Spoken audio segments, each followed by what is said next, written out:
E a gente volta a falar agora da fuga inédita que tivemos essa semana no Presídio de Segurança Máxima em Mossoró, no Rio Grande do Norte, e que levanta vários questionamentos. O Jornal da Manhã recebe agora o advogado criminalista e especialista em segurança pública, Berlinque Cantelmo. Doutor Berlinque, obrigado em primeiro lugar pela presença. Seja muito bem-vindo. Bom dia.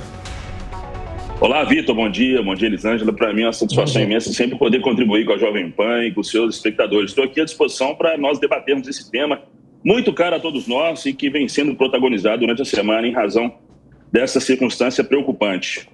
Pois é, doutor Berlinque, e de tudo aquilo que já foi levantado até agora, das informações que já foram tornadas públicas, tivemos o pronunciamento do próprio governo, do ministro da Justiça e Segurança Pública, Ricardo Lewandowski, de tudo aquilo que já se sabe.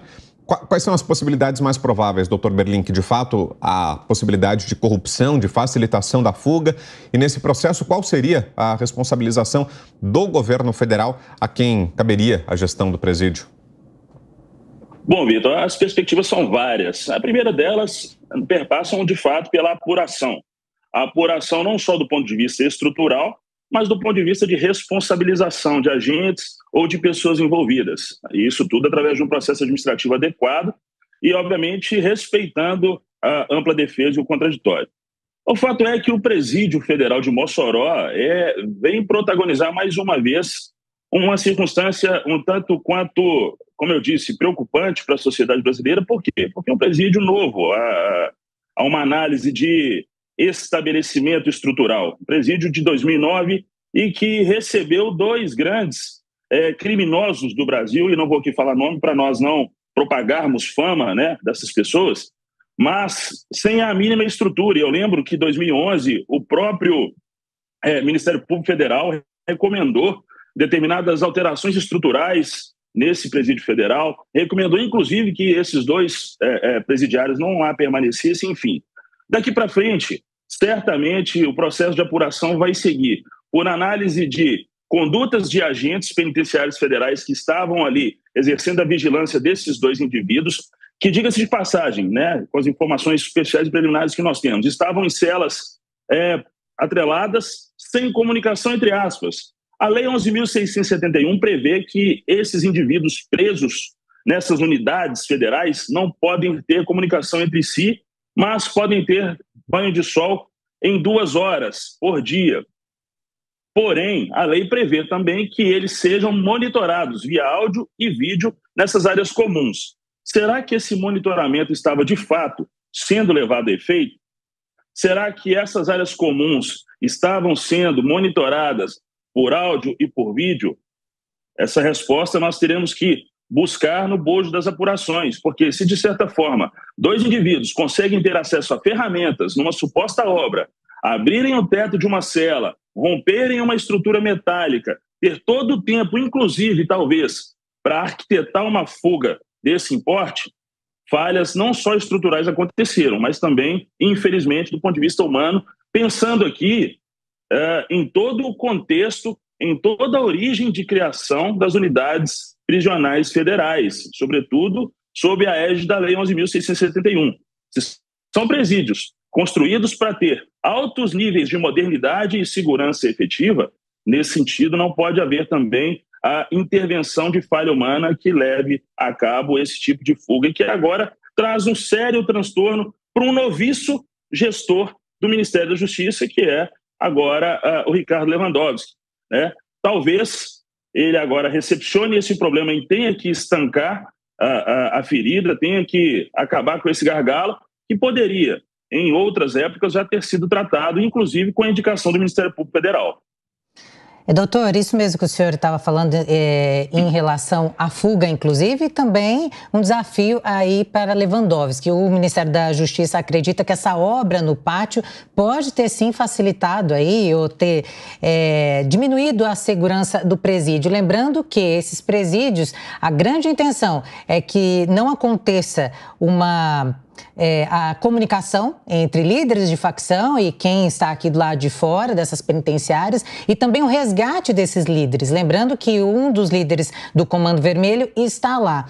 Então, tudo isso, né, tudo isso deve ser investigado, porque, afinal de contas, existiu aí toda uma estratégia para a fuga. Não foi algo tão simples da noite para o dia, muito pelo contrário. Foi algo muito bem estruturado e que tudo isso será investigado. Exatamente, Elisângela. E, de certa forma, não daria a exemplo para que esses indivíduos pudessem ter uma previsão de que o teto da cela seria de uma alvenaria incondizente com o que deve ser a estrutura, né? A regra é que essa alvenaria não exista na estrutura de paredes e tetos de uma unidade prisional federal. Teria que ser uma concretagem sólida de uma espessura X, de acordo com o que prevê o projeto arquitetônico. Então, certamente houve uma preparação, certamente eles conseguiram se comunicar de alguma forma para promoverem esses atos preparatórios, para indicarem determinadas ferramentas que iriam precisar e, de certa forma, até aliciar alguém. Por quê? Repito, se o critério de incomunicabilidade não estava sendo atendido, nós não temos a garantia de que, de fato, esses indivíduos que, inclusive, é importante nós pontuarmos, essas pessoas que são alocadas em presídios federais são pessoas com capacidade cognitiva avançada, são pessoas inteligentes, que têm articulação de fala, que conseguem persuadir, dissuadir ou coagir alguém em razão do alto poder criminal que exercem do lado de fora. Enfim, é preciso entender, inclusive, se eles não tiveram contato com algum membro dessa obra, com algum operário dessa obra e, de certa forma, conseguiram uma facilitação de acesso a essas ferramentas. Mas certo é que, concordo contigo, houve sim tempo para que pudessem preparar todos esses atos e chegar a esse denominador comum nefasto para a sociedade, sobretudo para quem mora aos redores ali do Presídio Federal de Mossoró. Zé Maria, sua pergunta. O presídio, esses presídios de segurança máxima, eles são especiais, né? Para um preso chegar a ele, tem que obedecer a critérios ali, chefe de facção, fugas, histórico de fugas, e são isolados. Eu ouvi relatos do Fernandinho Beiramadi, que é um inferno para um preso que tem certas regalias como líder de facção, porque o preso fica isolado, o contato com o advogado é difícil, enfim, é um isolamento diferenciado. Só que é o seguinte, eles são muito caros. Para a construção, os 5 presídios custaram muito. Eu passo sempre perto do presídio daqui de Brasília, parece um castelo medieval, né? É muito bem guardado. Houve um plano de fuga do Marcola, né? Foi preciso fazer um muro em volta do presídio. Me relatam funcionários, eu conheço funcionários do presídio, que disseram, inclusive, que a vinda do Marcola provocou o aumento do valor do aluguel na cidade próxima, para se ter uma ideia de como esses presos são importantes no mundo do crime. A minha pergunta é o seguinte: passaram no teste? Esses presídios caros, o custo é de R$32 mil por mês por preso. Quer dizer, vale a pena? Passou no teste? É uma boa medida? Essas indagações, a princípio, são peculiares, e eu respondo que, se nós mantivermos a perspectiva criminológica que hoje assola o Brasil, e digo isso atrelado a conceitos e perspectivas doutrinárias de análise da percepção e de análise do comportamento dos indivíduos, eu acredito que, por hora, ainda seja prudente manter os presídios federais, mesmo que caros. E explico por quê. Os presídios estaduais, regidos, obviamente, por suas regulações próprias e por indivíduos, inclusive, material humano, às vezes subprecificado, tendem a criar um ambiente de corrupção ainda maior. Não digo que esses indivíduos que trabalhem ali são possivelmente mais corruptíveis do que aqueles que estão em presídios federais. Eu parto do pressuposto de que o volume e a baixa de efetivo possa ocasionar uma deficiência ainda maior, caso os presídios federais sejam extirpados e esses indivíduos com características criminais altamente perigosas retornem às unidades estaduais e, obviamente, haja, de fato, um degringolamento das atividades das organizações criminosas levadas a cabo e sob a organização e coordenação dessas pessoas que, de fato, exercem a gestão dessas organizações, enfim, que exercem a gestão da subcultura delinquente e da formação de mais e mais pessoas para fazerem parte desse contexto criminal.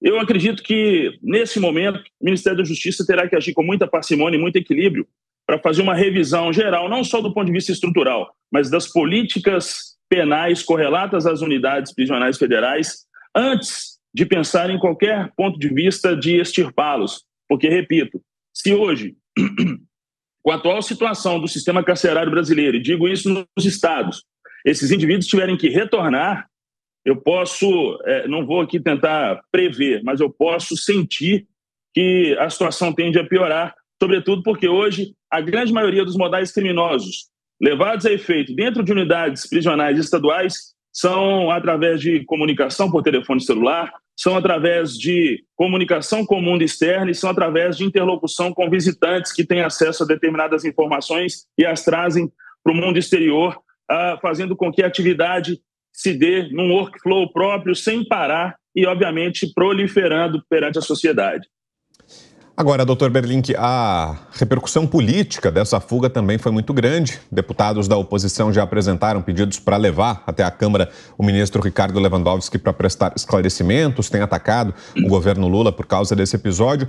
Queria ouvi-lo sobre isso, doutor Berlink. De fato, há uma exploração política indevida? Não cabe a associação com o governo federal ou não? Houve uma falha, o governo tem responsabilidade no que aconteceu e isso precisaria ser apurado, doutor? Do ponto de vista político, esse assunto vai ser utilizado como mote e vai vir atrelado ao PL 2253 de 2022, que visa acabar com a saída temporária, né? A revogação dos artigos 122, 123, 124 e 125 da Lei 7.210/80. Olha, sinceramente, do ponto de vista técnico, o ministro da Justiça vai prestar os esclarecimentos de acordo com o que as investigações conseguirem levantar de responsabilização e de ausência de estrutura ou de falha nas estruturas. Agora, colocar isso na conta de um ministério recém-assumido, acredito que não seja de melhor alvitre, até mesmo porque a atribuição de responsabilidade nesse sentido não pode ser pura e simplesmente política, mas sim do ponto de vista técnico e, obviamente, respeitados os princípios da ampla defesa do contraditório, a quem deu ensejo a essa questão.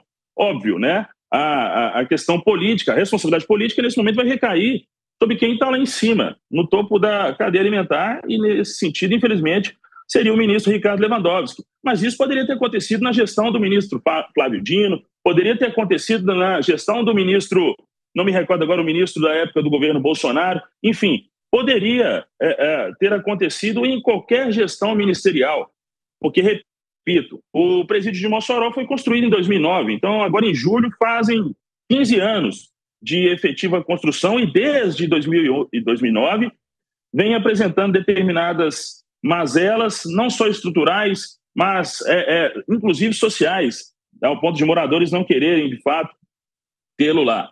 Então, eu acredito que, do ponto de vista político, sim, vai ser mote, vão discutir, vão tentar atribuir responsabilidade ao ministro Ricardo Lewandowski em razão da perspectiva partidária, da perspectiva de posicionamento entre oposição e situação, mas eu não acredito que, de fato, a responsabilidade seja só dele. A responsabilidade, do ponto de vista técnico, vai ser apurada através dos procedimentos adequados e, obviamente, quem deu ensejo, quem facilitou, quem se omitiu ou quem de maneira dolosa contribuiu para que esses indivíduos empreendessem fuga de uma penitenciária de segurança máxima, que infelizmente respondam e sejam enquadrados disciplinarmente e criminalmente de acordo com cada conduta.